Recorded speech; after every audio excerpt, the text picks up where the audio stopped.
Dobrý večer, pán Fico. Vyšli vás pozrieť vaši občania. Ak o tom neviete náhodou, my sme hladní a hľadujeme tu, lebo nás ožobračujete. Tak vidíte voľa ako chlap a postavte sa národu a povedzte nám, dokedy nás budete okrádať. Áno.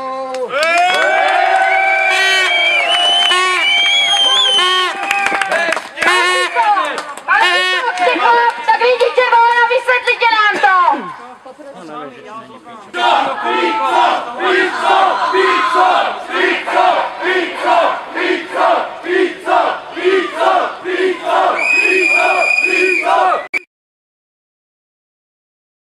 Dovolujem si vám ako predseda vlády Slovenskej republiky oficiálne oznámiť, že som sa rozhodol kandidovať za prezidenta Slovenskej republiky. Večer zájdem medzi ľudí, budeme organizovať určite nejaké podujatia pre verejnosť.